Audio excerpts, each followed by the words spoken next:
گزشتہ 2 صدیوں میں اسلام کی دشمنی اور اسلام کے لیے خطرہ دوسرے ادیان کے بجائے ایتھیزم سے زیادہ ہے۔ اب دنیا کے ہر کونے میں آج کل کے مسلمان ایتھیزم سے لڑائی بھی کر رہے ہیں، کچھ جگہ جیت بھی رہے ہیں، اور کئی جگہ ہمارے نوجوان ہار بھی رہے ہیں اور ہلاک بھی ہو رہے ہیں اس جنگ میں۔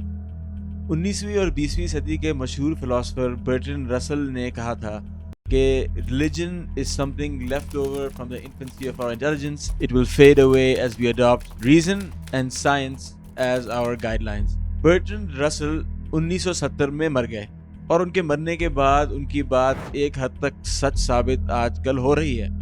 پیو ریسرچ کے مطابق 2050 تک سب سے بڑا کیومولیٹو پازیٹیو چینج کانورٹس کی وجہ سے ان ایفیلیٹڈ طبقے کا ہوگا۔ اسلام ان ایفیلیٹڈ کے بعد دوسرے نمبر پہ ہوگا۔ ہم اکثر سنتے ہیں کہ اسلام دنیا کا فاسٹسٹ گروئنگ ریلیجن ہے۔ یہ بات ابھی تک تو سچ ہے، لیکن وہ فرٹیلیٹی ریٹس کی وجہ سے۔ آج کل کا ویسٹرن یا ایجوکیٹڈ نوجوان جب مذہب بدلتا ہے اپنا، تو اس کی ڈیسٹینیشن اسلام ہونا دوسرے نمبر کی پروبیبلٹی رکھتی ہے۔ پہلے نمبر پہ ایتھیزم اس کی ڈیسٹینیشن ہے۔ اگر ہم ایتھیزم کی تاریخ، فکر اور پاپولر ٹرینڈز کا مطالعہ کریں تو ہمیں اندازہ ہوگا کہ ایتھیسٹ اور اگنوسٹکس کی ہر آرگیومنٹ، ہر ایکسپلینیشن یا کوئی جسٹیفیکیشن جو دیتے ہیں، 2 میں سے ایک کیٹیگری میں گرتی ہے۔ یا تو وہ کہتے ہیں کہ مذہب نقصان دہ ہے، بلکہ نہ صرف نقصان دہ ہے، زہریلا ہے، جیسے popular atheist speaker Christopher Hutchins کی تحریر کردہ کتاب God is not great how religion poisons everything میں اس نے کہا کہ religion violent, irrational, intolerant, allied to racism, tribalism and bigotry, invested in ignorance and hostile to free inquiry, contemptuous of women and coercive towards children ہے۔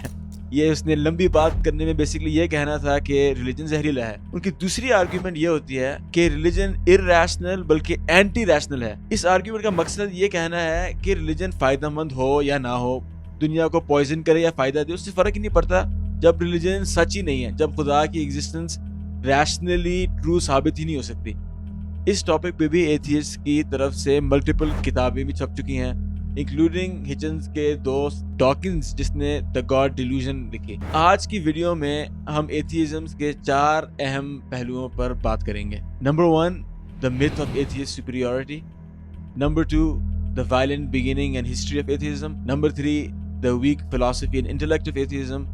اور number 4، why is atheism on the rise today. ہم شروع کرتے ہیں atheist کے پہلے argument سے کہ ریلیجن نقصان دہ ہے انسانوں کے لیے، بلکہ زہریلا ہے انسانوں کے لیے۔ اگر آپ کوئی بھی سوشل میڈیا آج کل کے زمانے میں کھولیں تو آپ دیکھیں گے ایتھیسٹ کی شوخی کہ وہ کتنے مورلی سپیریئر ہیں ہم سے، اور وہ کتنے دین پہ تانے مارتے ہوئے کہتے ہیں کہ اسلام کتنا وائلنٹ ہے، امورل ہے، سیلفش ہے۔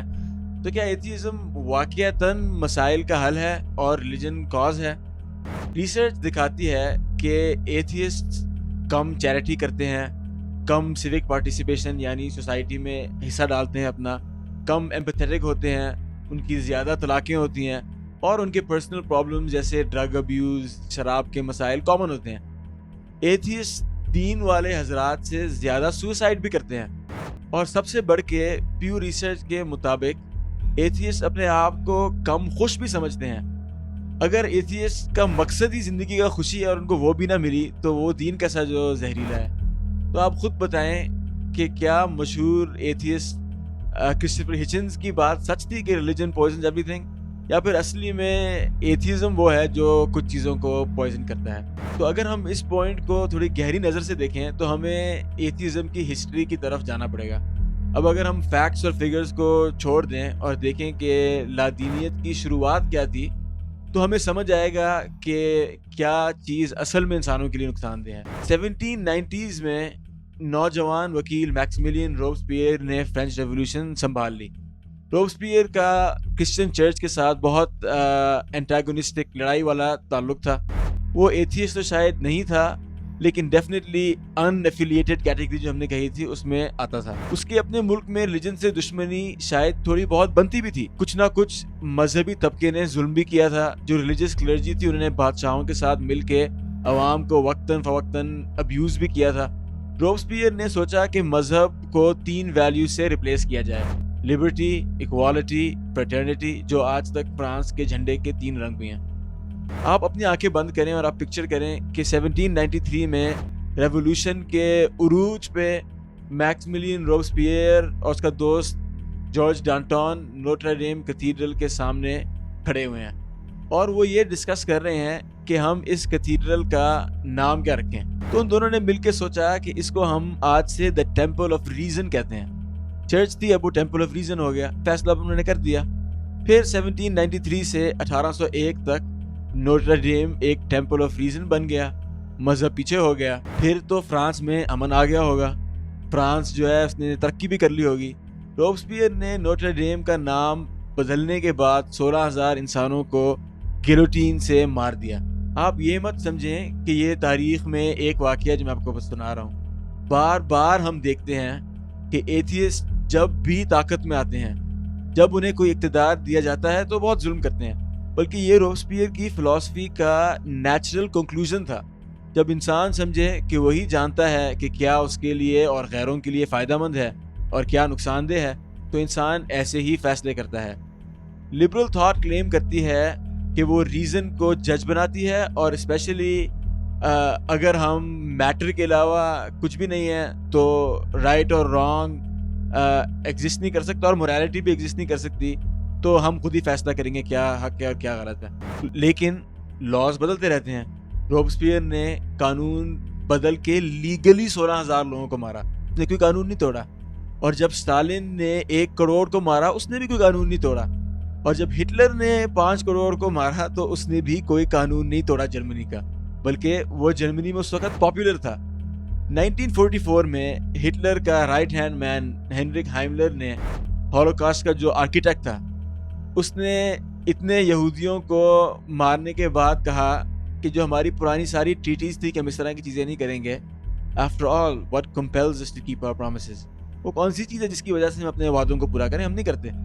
حقیقت یہی ہے، اگر خدا نہیں ہے then what compels us، کس وجہ سے ہم لوگ ان arbitrary morals کو فالو کریں؟ آپ سوچ رہے ہوں گے کہ میں تو بہت سے سیکولر، انفیلیٹڈ یا ایتھیسٹ اگنوسٹکس کو جانتا ہوں جو مورلی بیہیو کرتے ہیں، ان میں سے کچھ کا اخلاق بھی اچھا ہوگا۔ آپ کی یہ بات درست ہے، بہت ایسے ایتھیسٹ ہیں، لیکن وہ اس لیے کہ یا تو وہ اتنے illogical ہیں کہ انہیں اپنے بلیفز کی لاجیکل انٹیلمنٹ سمجھ ہی نہیں آتی، یا وہ فطرتاً مورل بیہیو کرتے ہیں یا انہیں موقع ہی نہیں ملا۔ لاجیکلی کسی ایتھیسٹ کے لیے یہ بات نہیں بنتی کہ وہ ہمیشہ مورل بیہیو کرے۔ ہم ایک تھاٹ ایکسپیریمنٹ رن کرتے ہیں۔ آپ اپنی آنکھیں بند کر کے سوچیں کہ اس وقت میرے سامنے ایک لال بٹن ہے، اور جو اس بٹن کو دبائے گا اسے ان گنت مال، خوشیاں اور جو وہ چاہے گا ملے گا، لیکن افریقہ میں ایک رینڈم بچہ کہیں نہ کہیں مر جائے گا، اور 5 منٹ بعد جو بٹن دبائے گا وہ بھول بھی جائے گا کہ میں نے اس بٹن کو دبایا، تاکہ اسے ندامت بھی نہیں ہوگی، کوئی گلٹ نہیں ہوگی، کوئی اس طرح کے مسائل نہیں ہوں گے۔ کیا کسی ایتھیسٹ کے پاس کوئی لاجیکل وجہ ہو سکتی ہے کہ وہ اس بٹن کو نہ دبائے؟ ممکن ہی نہیں ہے۔ جب وہ خود بھول جائے گا اور اسے خوشیاں ملیں گی اور اس کی کوئی نقصان اسے نہیں ہوگا تو وہ کیوں نہیں دبائے گا؟ کافی ایتھیسٹ نہیں دبائیں گے، اس لیے کیونکہ وہ اپنے بلیفز کے ریشنل امپلیکیشنز کو سمجھتے ہی نہیں ہیں۔ لیکن آپ کس کو ٹرسٹ کریں گے اس بٹن کے ساتھ، مجھے یا ڈاکنز کو؟ ہم ایتھیزم کی پہلی سیٹ آف آرگیومنٹس کہ ریلیجن نقصان دہ ہے اور زہریلا ہے اور ایتھیزم فائدہ مند ہے انسانیت کے لیے، کو انالائز کر چکے۔ اب دوسری آرگیومنٹ کی طرف متوجہ ہوتے ہیں۔ ایتھیسٹ کی دوسری آرگیومنٹ یہ ہے کہ ریلیجن فائدہ مند ہے یا نقصان دہ ہے، irrational ہے، سچ نہیں ہے۔ یہ ایتھیسٹ کی زیادہ کامن اور go to line of reasoning ہوتی ہے۔ وہ کہتے ہیں کہ خدا کی موجودگی کا کوئی ثبوت ہی نہیں ہے۔ ان کا مین آرگیومنٹ اس بات کو ثابت کرنے کے لیے کہ ریلیجن irrational ہے اور وہ انٹلیکچولی سپیریئر ہیں، کچھ اس طرح ہے۔ پریمس نمبر 1 کہ ریشنل بات یہی ہے کہ اس چیز میں یقین کیا جائے جو ہمیں نظر آئے، جس کو ہم چھو سکیں، جو ایمپیریکلی پروون ہو۔ پریمس نمبر 2، ریلیجن کے کلیمز جیسے یہ کلیم کہ خدا ایگزسٹ کرتا ہے، ایمپیریکلی پروون نہیں ہے۔ آپ کیا دیکھ سکتے ہیں کہ اس آرگیومنٹ میں سب سے بڑا سوراخ کیا ہے؟ Can you see what is wrong with this argument؟ Premises number 1 خود ہی ایمپیریکلی پروویبل نہیں ہے۔ کوئی ایمپیریکل پروف نہیں ہے کہ صرف ریشنل چیز وہ ہے جو ایمپیریکلی پروویبل ہو۔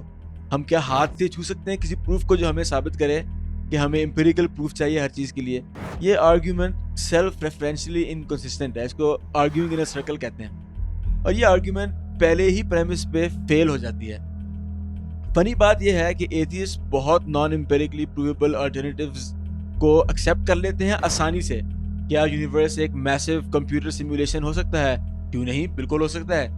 کیا انفینٹ نمبر آف یونیورسز ہو سکتے ہیں ایک ملٹی ورس کی حالت میں جس میں رینڈملی لائف سوٹیبل ہے ہمارے والے یونیورس میں؟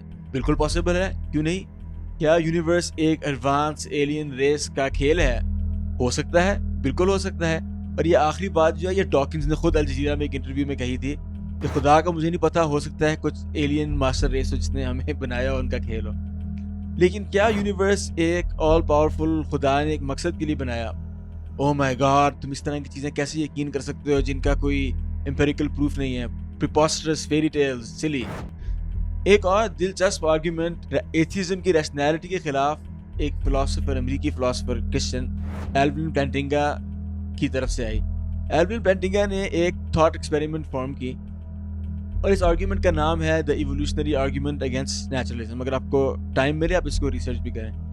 پلانٹنگا پوائنٹ آؤٹ کرتا ہے کہ ایک، اگر ایوولوشن سچ ہے تو پھر انسانوں کی فیکلٹیز یعنی کہ ہماری آنکھیں، کان، ہمارے بلیفس، ہماری سینس آف ٹچ سروائیول کے لیے اڈاپٹ نہیں ہے۔ اس کا ایک ہی مقصد ہے کہ ہم سروائیو کریں، اور کیونکہ انسانوں کے لیے ممکن ہے غلط بلیفز رکھتے ہوئے سروائیو کرنا، یعنی کہ اگر ایک کیو کے باہر ایک ریچھ آ کے انسان کو کھاتا ہو، لیکن ایک انسان ہو جس کی آنکھیں اسے دکھائیں اور کان سنائیں کہ میں کیو سے اگر نکلوں گا تو میرے سر پہ ایک پیانو گر جائے گا، اور وہ اس وجہ سے کیو سے نہ نکلے اور وہ کارٹونی پیانو سے بچتے بچتے بچ جائے، نہیں مرے گا، باہر ہی نکلے گا، اسے ریچ نہیں کھائے گا، تو پھر بھی ایتھیزم کے مطابق یہ بلیف بھی ایوولوشن کے تھرو سلیکٹ ہو جائے گا، کیوں نہیں ہوگا؟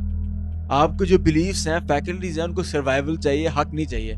بلکہ پلانٹنگا پوائنٹ آؤٹ کرتا ہے کہ there are many more false beliefs that can lead to survival than true ones۔